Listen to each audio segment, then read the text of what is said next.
You think with Courtney gone, I'm gonna go rushing back to Nicholas? Well, sorry to blow your plans, Carly, but it's not gonna happen. Well, here's a newsflash, Emily. You and Sonny aren't gonna happen either. Carly! Don't do this. We're divorced, Carly. Free to do whatever we want to do. But then again, you know, I go and have dinner with Emily, and you come here and harass her. That's not why I'm here. Did you or did you not tell her that her and I are not going to happen? Yes, but I was standing here waiting for you, and she barged in. You know what? I wanted to believe when you said that you were stand up and you were trying to get a new life for yourself, the whole thing. That's happening, but I happen to care about you. This is my home. You don't get to barge in here and harass Emily whenever you feel like venting. I'm here looking for Jason because he didn't show up at Manny's trial. And if he doesn't show up by 6 o'clock, they're gonna hold him in contempt. So maybe, Sonny, you should be worried about your friends and less worried about Emily's delicate feelings. Excuse me.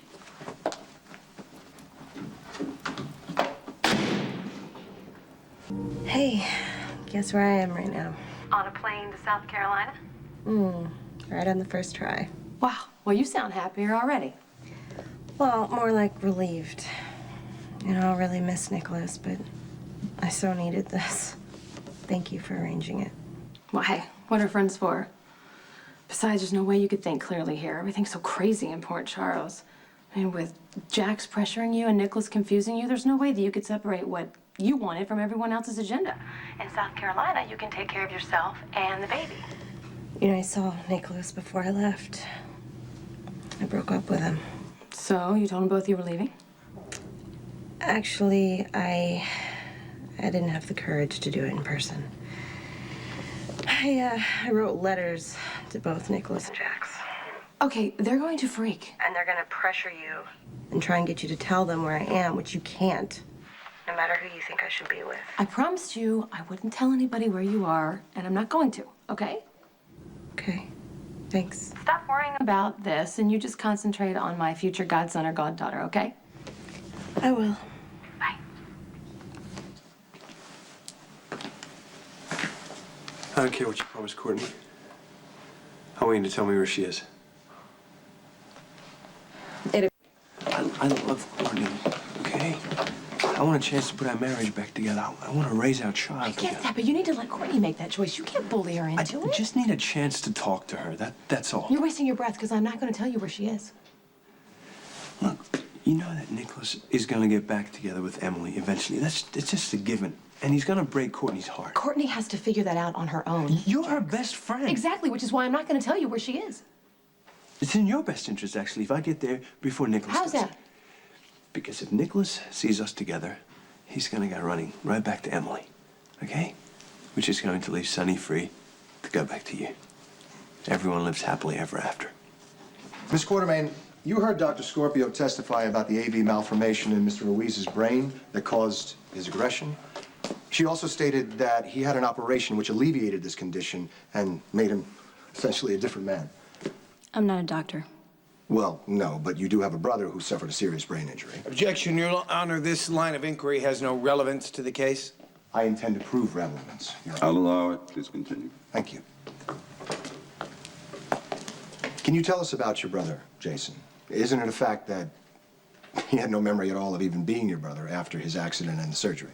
Yes. How would you characterize your brother before the accident? He was in medical school. He was close to his family. Preppy. A preppy medical school student. The golden boy of one of the wealthiest families in the state. Would that be accurate? Yes. And yet he threw this whole life away. Dropped out of medical school, he cut himself off from his family, and he started working for Sonny Corinthos. The family was smothering him. They were trying to force him into being the person he was before the accident. But they couldn't do it. No. Were there any noticeable changes in Jason's personality? A little less outgoing. He was more reserved. More cold-blooded, more ruthless? No, Rick, I didn't say that. He is your brother. Objection, Your Honor. Defense is practically stuffing words into the witness's mouth.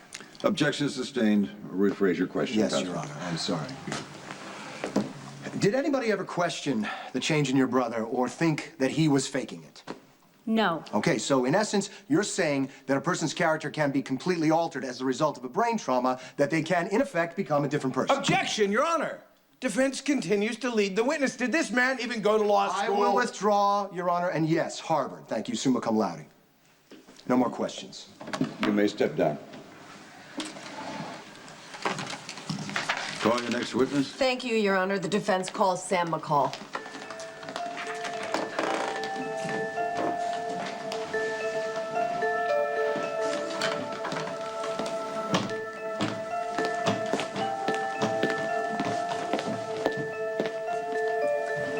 Raise your right hand. Do you swear to tell the truth, the whole truth, and nothing but the truth, so help you God? I do.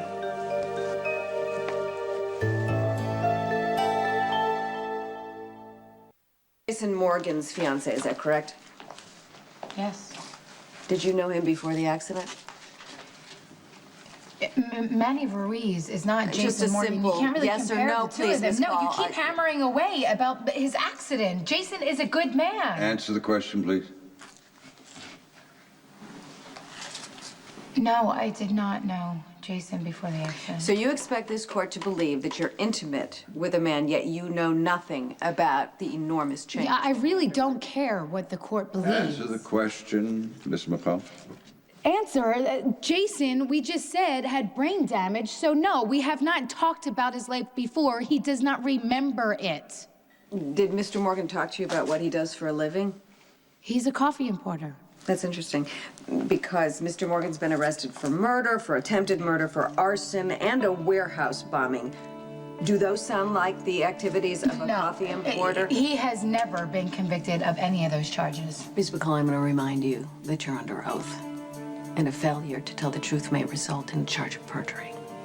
Now, isn't it true that Jason Morgan is a professional killer? Your Honor.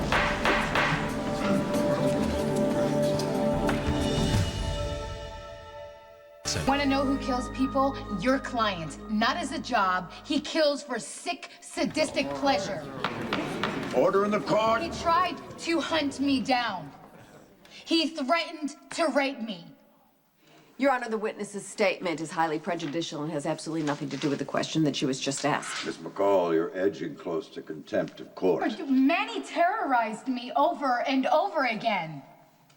And then he attacked me in the holding room. Look at my shirt, he ripped it. But you know what, Manny? You are a pathetic coward who is hiding behind a brain injury. Are you getting this down over there? Manny Ruiz is a little man who is all talk and no action. McCall, I order you to stop. Who couldn't finish what he started.